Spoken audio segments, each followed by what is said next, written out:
Good morning, good afternoon, and good evening, and welcome back to Jamie Photography. So you go somewhere to take a photograph. You've got water. You're looking forward to doing a long exposure, and you forgot your ND filter. Oh dear, what can we do? Well, if you do have quite a bit of light and you do want to try to get a 30-second or more exposure, there are other options to just using an ND filter. And sometimes an ND filter can actually give you a slight color hue as well to your image. So a way around that is you can take multiple images, you can combine them in Photoshop, which is what I'm going to show you today, and you can create the same illusion as a longer exposure. And what you can see here is one of my favorite subjects in London is Tower Bridge. I go down to London quite often, and I will always take a walk down and see the bridge. It always looks good. Now there isn't a particularly interesting sky here, and the water was quite rough. There was a lot of traffic on the bridge. So this is where we started off. This is the shot that I took. So slightly underexposed because I don't want the lights on the bridge to be overexposed. And as you can see, if we zoom in, you can see boats in the river. You can see there's a boat over here moving, and you can see a bus on the bridge moving here. Now we really probably want to get rid of that, but we really do want to smooth this water down and create a much better image, something that really grabs your attention. And so what I'm going to show you today is how we use Photoshop to do that, and how we use stacking particularly. So yeah, I'm going to take you through and show you how to do that. But before I do, if you like what I do here on YouTube, please feel free to subscribe and join me on this continuing adventure. I'm still having great fun. And if you do like this video, I'd welcome a tick down below, a like down below, and of course I always love to see your comments and questions and tips that you have. Feel free to put those down below. I always try to answer all of those. Also, if you have 5 minutes, pop over and have a look at my website. You'll find the link down below, jamie.uk, and you can go through and learn a little bit about me, look at the gear that I have. I've got one sky pack currently available if you want to purchase it, which is some of my very, very best night skies. Really are some of my best work from all over the world. And also I've got some workshops running this year.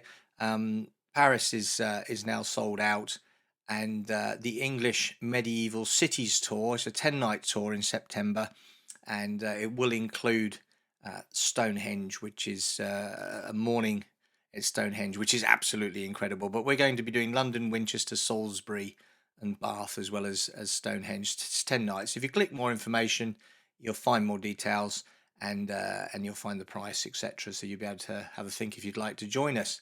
We've got a number of people already signed up to come along. So yeah, if you've got time, have a look at the website there. Yeah, also down below you'll find a promo code for Luminar Neo.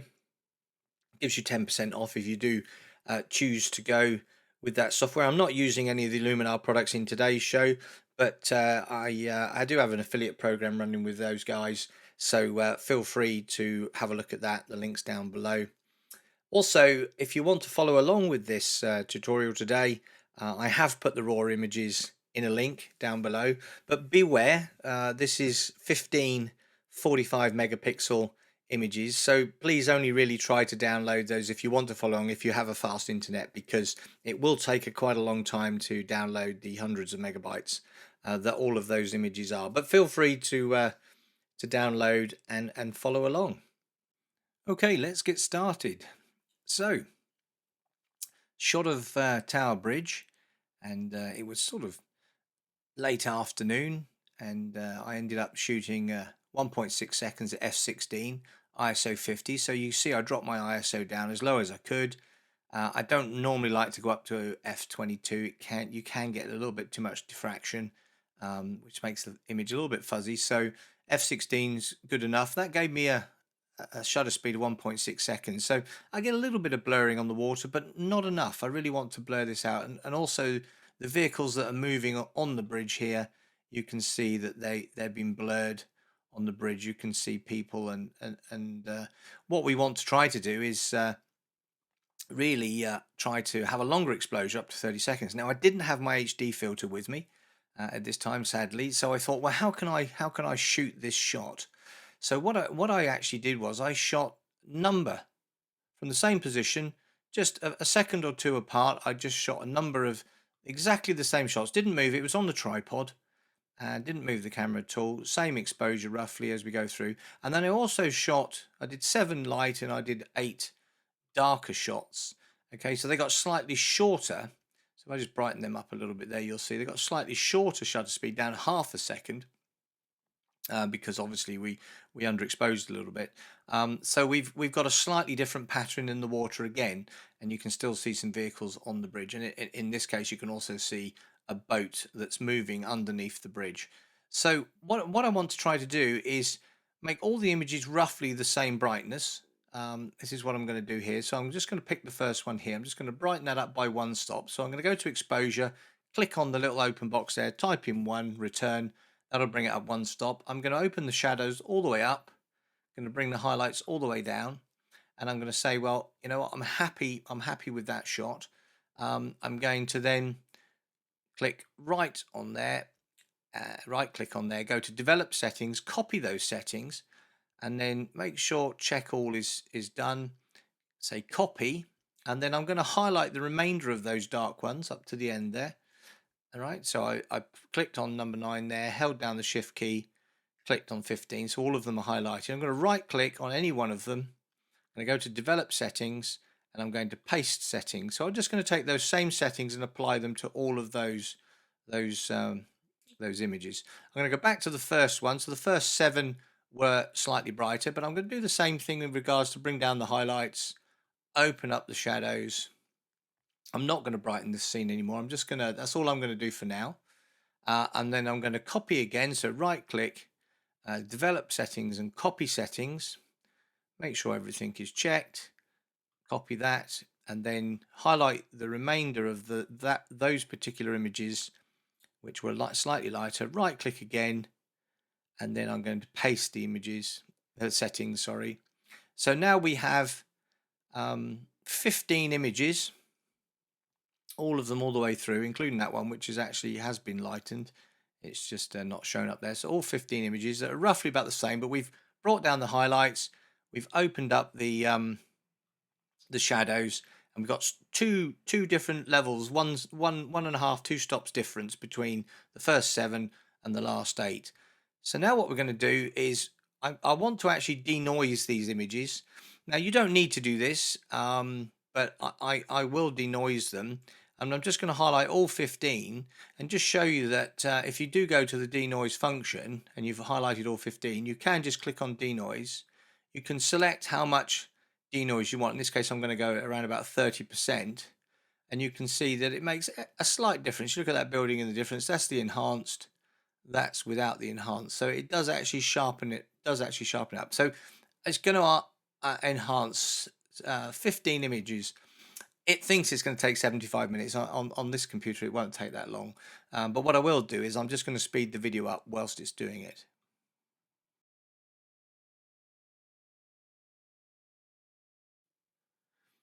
There you go. We are finished. All of them done. So now what we'll see is we'll see images next to each of the images that we've done. So you can see where they've got the 2 adjustments notices here. You'll see that they come up as enhanced noise reducted versions now. So the ones that are highlighted are the originals. Now if you did note the clock when it started up there, it was 14:08 and it completed in 14:11. So it actually took 3 minutes. So I do wonder sometimes why it estimates 75 minutes for 15 images to be processed. But there we go. We got it done. So now, as I say, you don't have to do that. You don't have to denoise them. If you've got a sufficiently high resolution camera and you're shooting at ISO 50, the noise levels are very, very, very low. But I do find that once you've done the noise reduction, and I'll just zoom in here, let's go into 200%. Once you're on a noise reduction there, you can see much cleaner image, very clean, works very, very well. So we now have all of the images in the noise reduction enhanced. So I'm just going to go through and highlight those particular images. So we're going to pick the first one. There it is. And then we're going to hold down the command or control key, command on Apple, control on Windows. And I'm just going to go through and highlight those enhanced versions. So let's see where they are here. There we go. So I'm just going to pick all 15 of them up, still holding down the command control key, and that's all of them there. And now what we're going to do is we're going to send them into Photoshop. So we're going to right click on the film strip here. We're going to go to edit in, but instead of going straight to edit in Adobe Photoshop 2024, which is what we would normally do, we're going to go right the way down to the bottom, and you'll find open as layers in Photoshop. Okay, so this is important, so that we're not opening them as separate images, we're opening them as layers into one image. So I'm going to click that, and then what it's going to do is it's going to go over to Photoshop here, and it's going to start importing the images into Photoshop here. So we are going to be looking at, as we say, 15 images, and as you can see, each one that comes up, you can see the vehicles are in different places, the boats are in different places here. There's lots of things going on. The water is very much different from shot to shot. So it's just going to put all 15 images into Photoshop. Now again, depending on the speed of your computer and how much RAM you've actually got in the computer as well, will depend on how quickly it will do this. You know, if it's a slightly older machine, you'll find this will be relatively slow. So just be patient. There they are. They're all loaded now. So once you've got them all loaded in and they're all highlighted like this, you're going to take the top one, click it to make sure it's grayed, hold down the shift key, and you're going to click the bottom one. So we now have all 15 of them selected, as you can see there. Okay, we're going to right click on these layers over here. So now they're all selected. We're going to go up to edit at the top here. We're going to go down to auto align layers. Okay, select auto align layers. Now just leave it on auto. Auto works just fine. And we're just going to click OK. And what it's going to do now is it's going to take those 15 images and it's going to align them all together. And you can see it's counting down here, 224, 223. So it's working its way through them. They are enhanced noise reduction images as well, so they're quite large, so it will take a little bit of time to just do this, but there we go, it's done it. And because they were on a tripod, they're all relatively close, but it is important, even when you are on a tripod, to make sure you align, because even the slightest movement will be detected. So now that we've auto aligned, we've still got all 15 layers here highlighted. I'm going to right click on those 15 layers, and I'm going to go down to convert to a smart object. And the reason for that is I want to bring it all into a single image that we can actually do things with. There we go. So it's just done that. Okay, so now that it's selected as a smart object, we've got one layer with all 15 images in that one layer. We're now going to go to layer at the top. We're going to pull down to smart objects in the menu. We're going to come across into the sub menu. We're going to go down to stack mode. Okay, and in stack mode, we're going to go to mean. Okay, which means average. Now median also means average, but it's a slightly different way of doing it. You'll tend to see the detail in each image laid on top of each other. With mean, it will take away anything that varies from image to image. So if you see where those boats were, it will ignore those because that boat isn't in each of the images. So I'm just going to click mean there. So I've clicked mean, and what it will do is now process this mean stack out of those 15 images. And then once it's done that, you'll see, there we go. So we've got a lovely blurred water as though it was a 30-second, 40-second image exposure. And you'll see that there is no vehicles on the bridge. I'll just go in, zoom in here, and you'll see there that no people, no vehicles, no boats. Okay, really tidied up. That little boat there is a little bit fainted. It obviously parked there for a little while, and there's a little bit of a mark up here, so we can deal with those things. We can deal with that. That's not a problem at all. We can go and select our remove tool, and but just before we do that, we have to actually render this image back. We right click on the layer. We want to rasterize the layer back, render it back to a pixel layer so we can actually make adjustments. So there you go. My remove tool is returned now, and I can just highlight that boat there with the remove tool and say I don't really want that in the shot, and it will remove that. This boat over here is slightly blurred as well because it was bobbing up and down in the water. So we'll do the same thing there, remove that. I'm going to take out this little gangplank there and a couple of these anchor points here. I'm just going to take those out with the remove tool. So that's fine. And then we just want to have a look here. You can see these little lines. If I take a slightly smaller brush and if I just draw that out where those lines are, there we go. Doesn't matter if you overlap or go across the lines. The remove tool seems to know what you're trying to remove. So I'm just going to do the same here. Just going to come back through there. As you see, it takes out a little mark there. We're just going to remove that. It's a little bit of a dark shadow there, so I'm just going to take that out as well. There you go. That's not so bad. A little bit over here, so just take that out there. It actually messed up the poles there, so I'm just going to undo that. Command or Control Z to undo. Just going to do it in between now, just to see if it can figure that out. There we go. Not too bad. A little mark there. Take that a little bit out. There we go. Quite happy with that. So you may choose, do you want to take out this blurred ship over here as well? So still using the remove tool, I'm just going to go in there, highlight that, and there we go. That's tidied up as well. So holding down the space bar, I'm just working my way through, make sure I'm happy with everything else. I think we're in a pretty good position here. I just want to remove the Union Jack flags that are flying on top of the bridge here because they're all a bit blurry. So just using the remove tool, just work your way along the top there and then just take that out. There we go. I'm going to zoom back. So I'm pretty happy with that. The only thing I want to do is just remove this sort of key edge here where there was some plants. And I'm going to use generative fill for that. So I'm just going to take the lasso tool and I'm just going to run round, starting off the screen there, just run round there. Just try and keep as much of the water in as we can. Make sure we go around the plants, off and back up. There we go. I'm going to click generative fill, generate.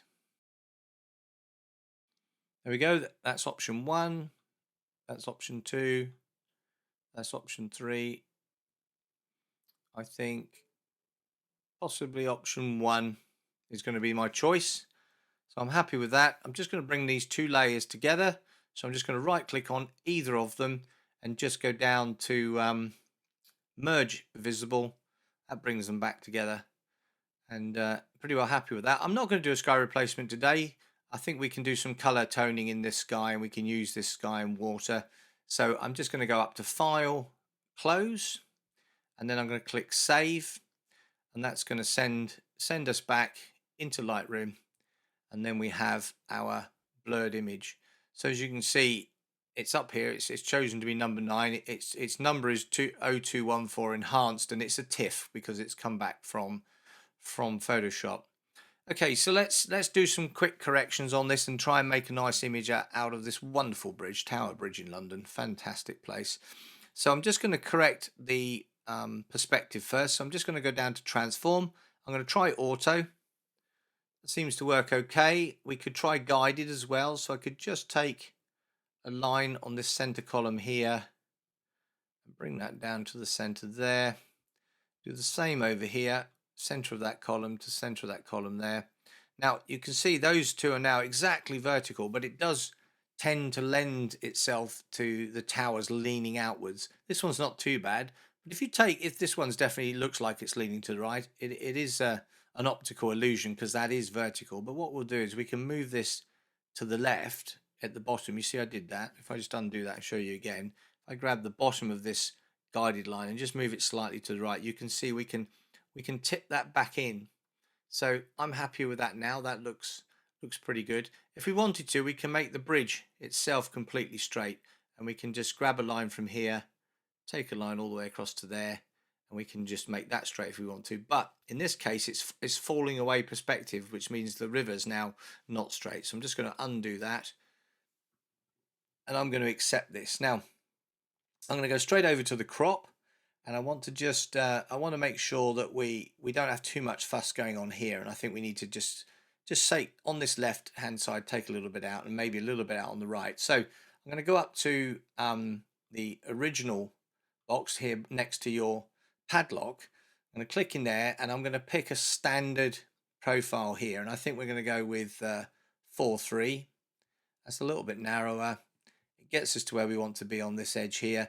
I probably want to lose a little bit more there, so I'm just going to bring that up, and because we're fixed on a 4:3, if I move that up, it will move the image to sort. I'm just going to bring the top down slightly. I don't want to go too far because I want to try to keep the bridge pier running with the rule of thirds line there. I think that's probably about right, I think. And I'm just going to keep that eye in on the edge there. Hit return, and we'll accept that. So yeah, that's looking pretty good. So let's do a quick process of this image and turn it into something a little bit more spectacular. Now we've got a nice smooth water and no vehicles on the bridge. It looks pretty good. So because it's a TIFF and because we've come back from Photoshop, we actually have now got a full reset of the shadows, so we can open the shadows up more if we want to. I'm not going to go too far, probably about +50, and we can bring the highlights down a little bit more. That works quite well, and I'm just going to brighten the whole scene up just a little bit, not too much, about 0.25. That's nice. So I want to sort something out with the sky, so let's just warm the whole scene up just a little bit. So I'm going to go to the temp slider and just bring the temp slider to the right a little bit. That really does bring it alive, and I'm just going to add some magenta. It's always important, if you do increase the temp, so you move more into the yellows, bring up the magenta and just balance it off slightly. So about 10 on the magenta. That looks nice. I'm also going to take vibrance and just bring the vibrance up slightly as well, just to make it pop. I think that works very well. So let's deal with the sky. I think it's very bright at the top here, and a good idea is go into masks, select a linear gradient. I'm going to pull it down from the top like this, right the way down into the image, and I'm going to darken the whole top of the screen there by probably around about 1.25 stops, something like that. And I'm going to chuck in, using the temp slider, some blue, just to bring that blue alive a little bit more. Now, what I don't want to do is darken the top of the towers here, okay? So inside this linear gradient, which is inside the mask, as you can see over here, there's 3 little dots to the right. If you click on that, you can intersect this mask with another mask. Well, I'm going to intersect it with the sky. So I'm going to select the sky, and it will intersect the two together. And as you can see, it takes it off the towers, just keeps it on the sky, which is where we want it. I'm going to take create another new mask, a second linear gradient, and I'm going to pull that from the top, but not go quite so far this time. Just going to sort of cut in like so, and I'm going to darken that as well. Bring that down just a little bit more and add just a little bit more blue into that. All right, so we're just bringing that color in. So now if you know about the color wheel, the opposite of blue is orange. So what we want to do is create another linear gradient and come from the bottom up, right? Just pull that right the way up into the top like so. And we're just going to add some temp into that side. So I'm going to bring that up quite a bit, 40 there, but I'm going to offset that with some magenta, and I'm going to just add in a little bit more saturation. It's just so you get almost like a golden glow down on the left. So you've got this golden end and this blue end, and that gives you this draw into the image. Okay, that's looking all right. I think I want to brighten the sky up a little bit more over here. It looked like the sun was over that direction, so I'm going to create another mask, and this time it's going to be a radial gradient, and I'm going to just start quite a large radial gradient from the edge of the screen there, and I'm just going to brighten that up. So move the exposure up, add in some more temp. Remember that magenta, just to balance it off. So it looks like the sun is slightly out of shot over here, and that looks quite nice. But I don't want to light the bridge up, remember. So we're going to intersect with the sky. All right. So we don't want to light up this area on the bridge. We just keep it like so. Now, if we do this, we're going to have a reflection in the water. So we're going to click on this, right click. We're going to duplicate the mask, all right? And then what we're going to do is we're going to drag that down, remove the sky element of this one. So if you go to the little eye on the right hand side, you can turn that off, and you can see, because we intersected this one with the sky, it would only paint in the sky. Well, of course, this is not in the sky, this is in the water. So if that sky is on, you get no effect. If it's off, you get the effect because it was intersecting with the sky. So I'm just brightening that little bit of water up there. I'm going to add a little bit of contrast in there just to boost that a little bit more, and I'm just going to go down and add in some clarity just to make it pop a little bit more down here. Now we need a brighter spot here, so I'm just going to right click again, duplicate the mask again, right click on it. This time I'm going to make it smaller, and I'm going to make out that it's actually coming down from the sky there, so you can see it's a little bit brighter there. And then I'm just going to reduce the exposure back just ever so slightly, so you're getting the effect, but this needs to be dimmer than the sky. The reflection will always be less, than the brightness of the sky, unless it's an absolute perfect mirror finish. So happy with that, that's good. So let's also think about the whole scene, lighting the bridge. Well, I'm just going to come out of masks for a second. I'm going to just dim the whole scene back slightly, probably around about, well, bring it back to 0, so I can just double click on exposure. So we've got this nice bright left. What we need to do is brighten up the bridge. So we're just going to take some new radial gradients. We're going to place it on the bridge. Okay, so this is important. We're going to put it so the center of the light is down here at the bottom, and we're just going to pull that right the way up the tower. Now we want to light up the tower here, okay, but we don't want to light up this bit of wall here. So what we're going to do is, I'm just going to rotate that so it's straight. That's it.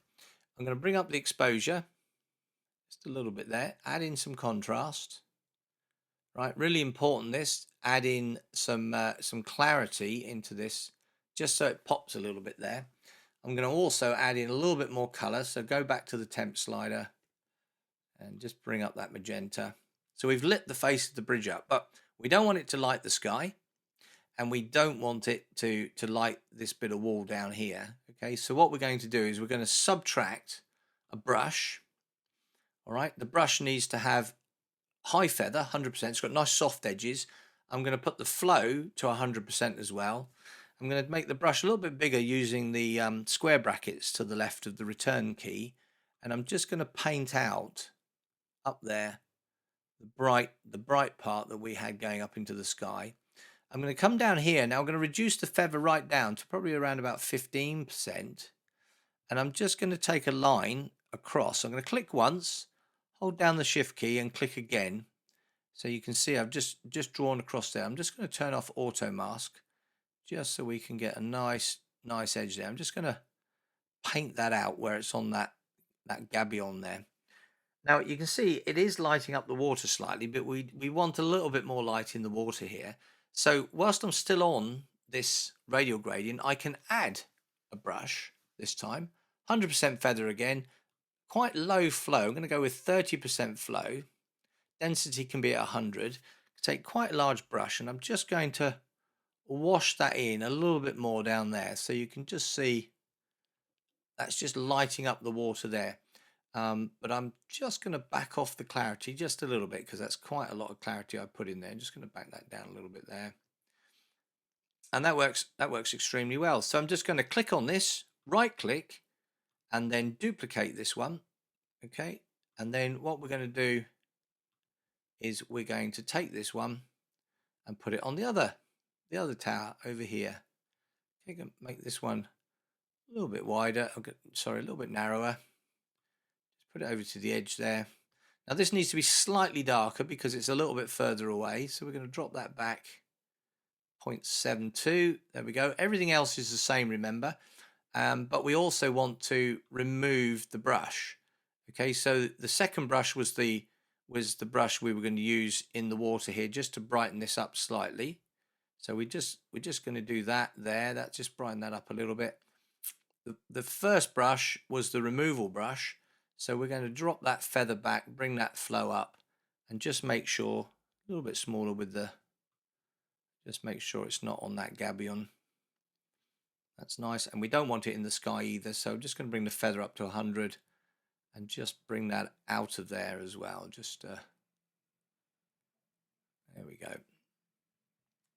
That's looking quite nice. I want to light up these other areas here. So whilst we're on this and we still have that positive brush, we can always just stop that a second. We can always add in flow of about 30, not 100. It draws too much if we do that, about 30. And then we can just paint over that and just brighten that up as well, just so it stands out a little bit. Same on this face here. Just brighten that face up a little bit so you can see it. I might put a little bit of extra light on the front of that gabion there and the front of that gabion there, just to make them stand out a little bit. No issues with that. And I'm going to put a little bit on this gateway bridge at the end here as you come onto the bridge. Just brighten that up as well. So you can just use this brush just to brighten up the areas where you think you want just a little bit more information, a bit brighter. I'm just going to go across this bridge pier here as well, just brighten that up. There we go, looks good. So I might even add a little bit more clarity to that, just to make it pop just a little bit. There we go. So that looks pretty good. I think we're pretty close to finishing this one off. I'm just going to come out of the masks. I'm going to go down to the bottom to effects.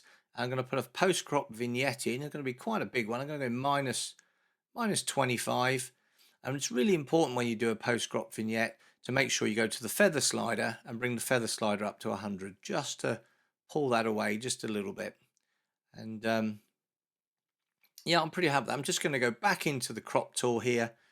I think this is a little bit distracting, this little buckle here. So I'm just going to bring that down a little bit and bring this up a little bit just to take that buckle out of the shot. Hit return. And we're good. Right, so the last few little steps just to finish off here.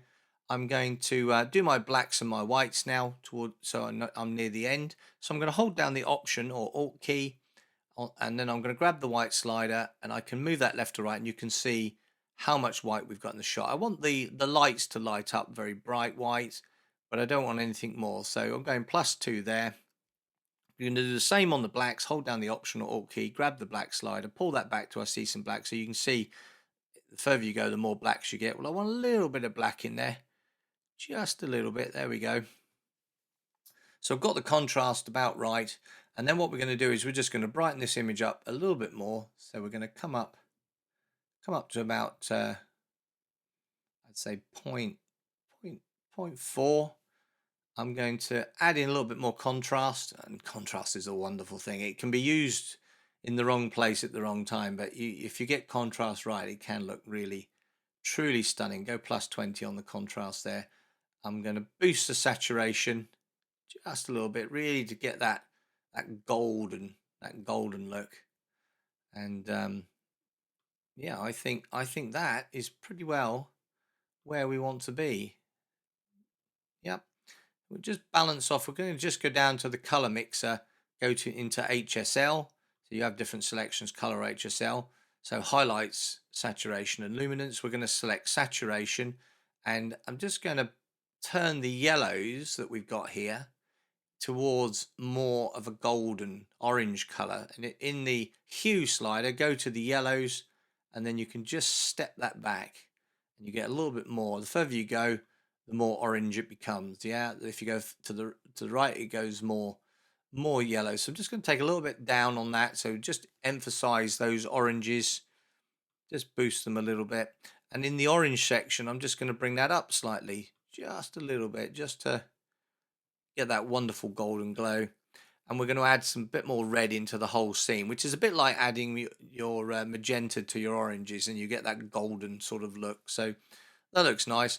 And then if we go down to saturation, I can just back off the yellow ever so slightly. And now you might say, well, why do that when you've made all those adjustments up there? Well, those are giving us the color balance. This is giving us the amount of color in saturation. So I'm just taking that back a little bit. I'm going to bring the blue up a little bit because I want to see the blue. These blue lights on the bridge always look amazing, and the sky is lovely and blue up there.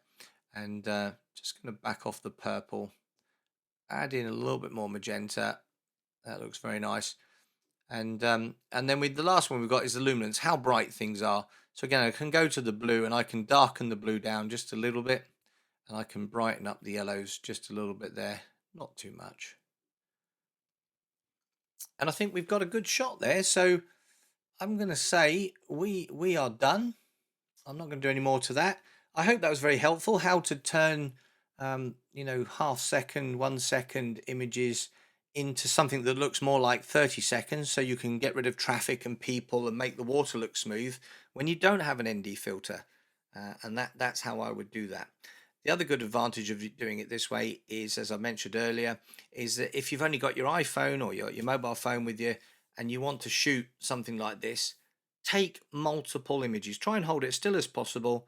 Take 15, 20 images, bring them back, put them into Photoshop, and use the stacking process to bring them together. Because not only do you get the benefit of the stack and removal of things that are moving, but also it improves the quality because you've got multiple layers, multiple images on top of each other. Anyway, I hope you enjoyed that. If you did, I'd love you to give me a like.